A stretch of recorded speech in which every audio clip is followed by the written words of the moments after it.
Qu'est-ce que ça veut dire se faire des amis avec les richesses injustes? Jésus y dit en Luc chapitre 16, « Et moi je vous dis, faites-vous des amis du mammon de l'injustice, afin que quand vous défaillerez, ils vous reçoivent dans des habitations éternelles. » Alors on a l'impression que c'est une invitation à frauder, à faire de l'argent de manière pas très clean, c'est pas du tout le cas.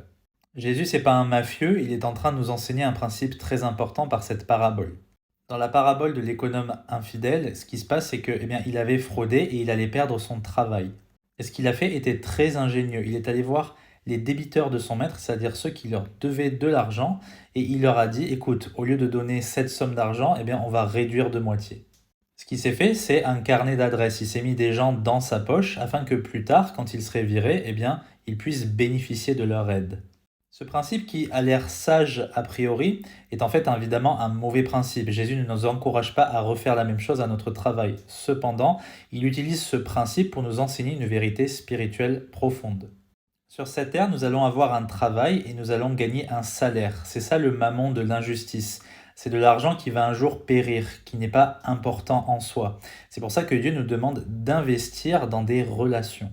Par exemple, en donnant de l'argent à l'église, en créant des relations avec des personnes, en les invitant à manger, en leur faisant des cadeaux, et à ne pas, au contraire, accumuler ces richesses pour nous-mêmes. Parce que si on vit pour nous-mêmes, si on n'investit pas dans les autres, on va se retrouver tout seul quand on aura des difficultés. C'est pour ça qu'il dit, quand vous défaillerez, vous serez reçus dans des habitations éternelles. Les habitations éternelles, ici, ça fait référence au fait que vous serez accueillis pendant très longtemps par ces personnes parce que vous les aurez aidés dans un moment difficile. Donc en fait, Jésus ici, il veut qu'on investisse dans les gens et à ne pas vivre comme des pharisiens aigris et avares. Que Dieu vous bénisse.